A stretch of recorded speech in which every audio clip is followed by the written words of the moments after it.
Hello, SEO professionals, and welcome back again to this Google Analytics course 2023, which covers everything from basics to advanced.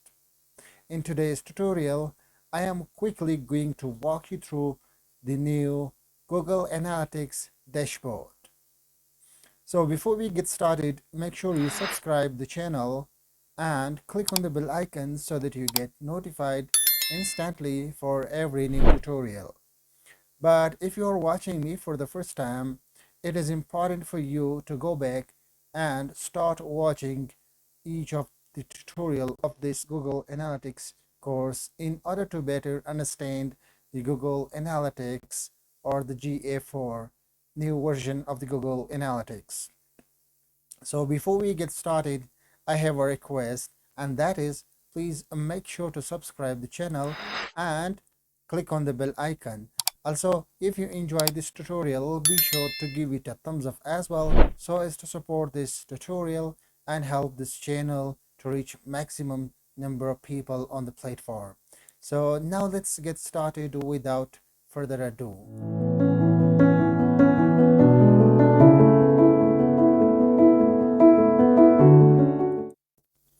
Alright guys, so let's get started from where we left in the previous tutorial.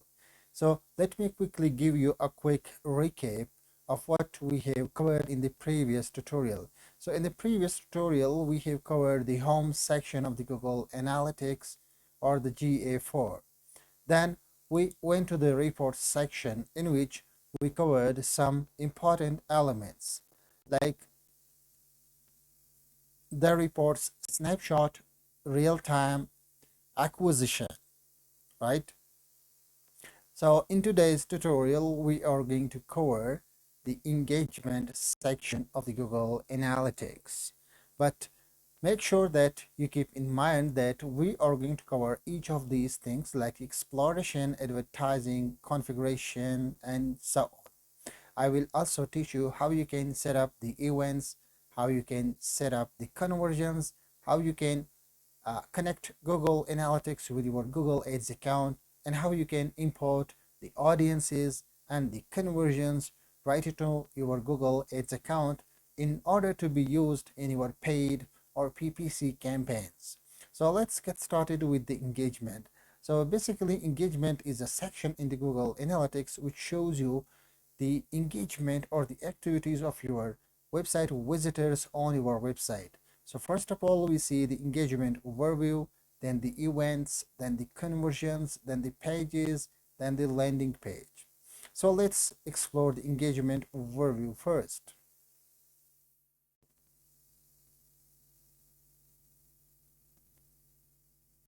So let's wait for it to be loaded properly.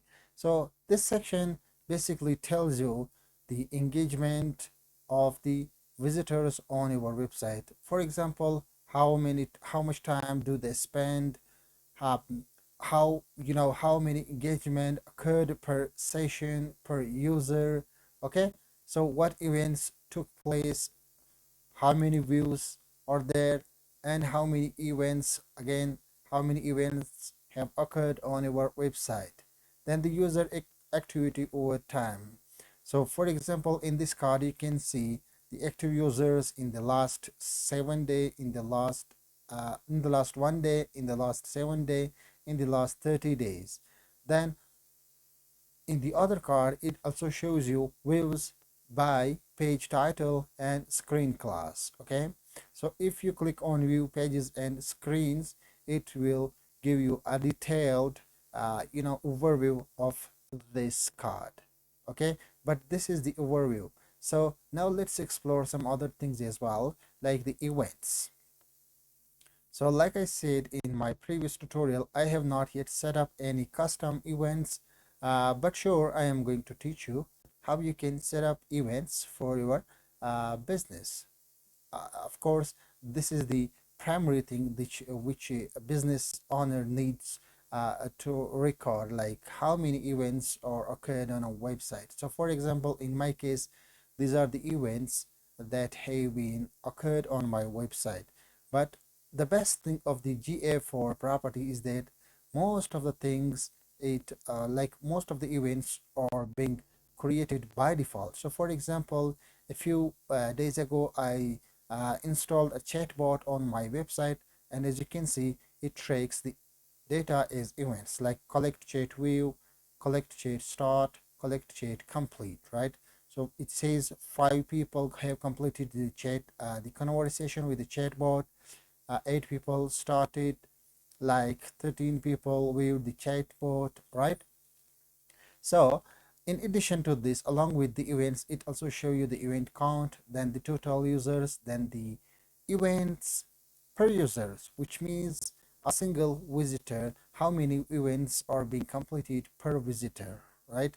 Then it also shows you the total revenue as well. Not only this, you can also basically select a date range. Like in the previous property, the universal property, you can always select the date, like the today, yesterday, this week, last week. And the best part is that you can also compare the results as well. Okay, so this was the overview of the events. Now let's go to the conversions area. Once again, you should not worry about the events and conversions, because I am teaching all of these things in this course, and I promise that by the end of this course, you will be able to set up and create any kind of events or the conversions. So in this section, you will primarily be seeing all the conversions that have been occurred on your website.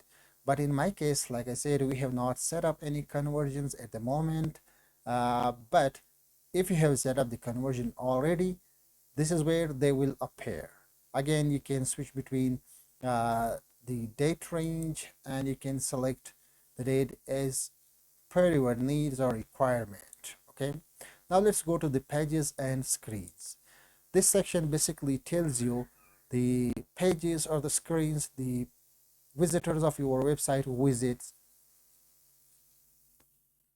So for example, in my case, we have page titles and screens. Okay, so for example, most of the people visit the homepage of our website, then the not set. This is basically something Google does not show you some data intentionally, but this also happens due to the low date amount of the data. Then at third position, we have the SEO blog of ClickDeer. Then the free resources. These are basically the resources being offered by our SEO agency. Then how to optimize. This is an article. Okay. So the point here is that you can see a big list of the page titles that most of the visitors visits on your website. Not only this, you can also see some other things as well, like the views, the users, how many users visit a specific page, then what is the engagement time and the engagement rate, so on and so on. Okay, so again, you can select the rows per page, then you can select or quickly jump to a page you want to quickly view. Again, you can select the date range as well. Now let's go to the landing page. These are basically those pages which most of the people visit on your website. Okay, so as you can see, the graph up and down, but in this column it shows you all the landing pages, like the meta tags of for SEO. This is an article. Then the free resources, these are the free resources on our SEO agency.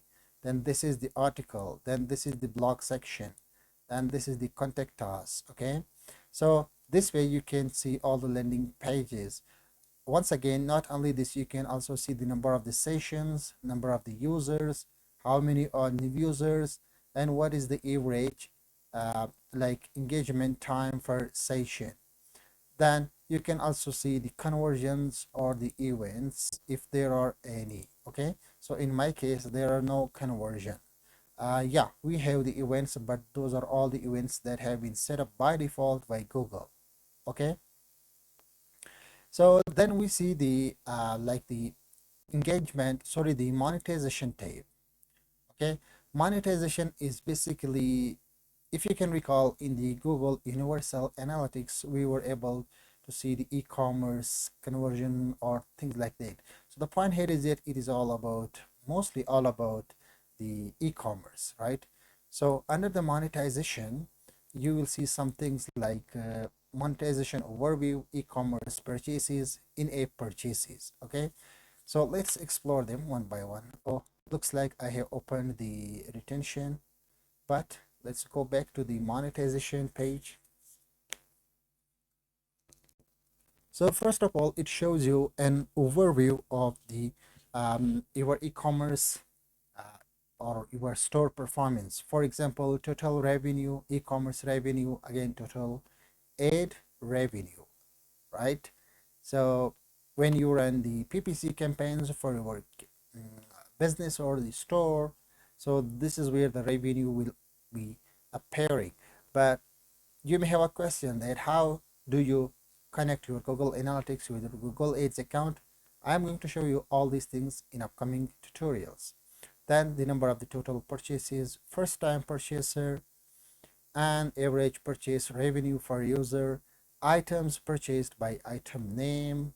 So it gives you pretty detailed overview, like you can see exactly what items have been sold, uh, from what channel, and what is the average revenue, right? So like I said, it says items purchased by items list, items viewed by item promotion name, e-commerce revenue by order coupon, right? Then it says what is your revenue per aid unit, right? This is impressive. So anyway, don't worry, I'm going to teach all these things, but this is just a quick walkthrough, and this is where the e-commerce, like the uh, purchases revenue, will be appearing. Then let's go to the e-commerce purchases. This is basically a detailed version of the monetization overview, which means you will be seeing the data in much detail, but the things are the same. Okay, so like items viewed by item name with time, item viewed and items added to cart by items name, right? So since we do not have any e-commerce integration at the moment, that's why it does not show anything else. But you can basically switch between these things like the item name, item ID, item category. So the point here is that this is pretty much impressive thing which you can make use of if you're an e-commerce store owner. Now let's go to the in-app purchases.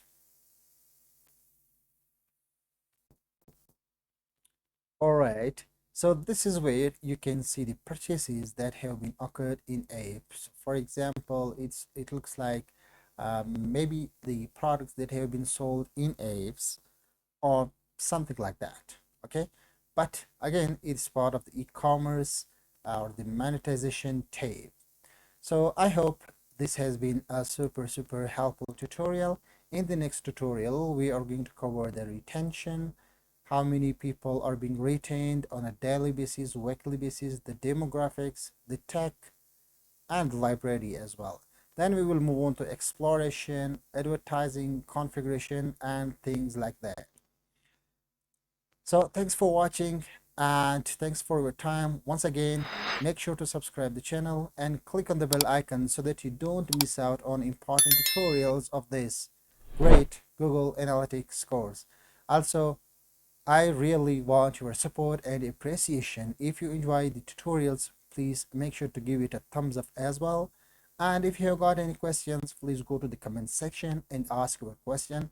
I will be there to answer any of your questions. So thanks for watching. I will see you in the next one.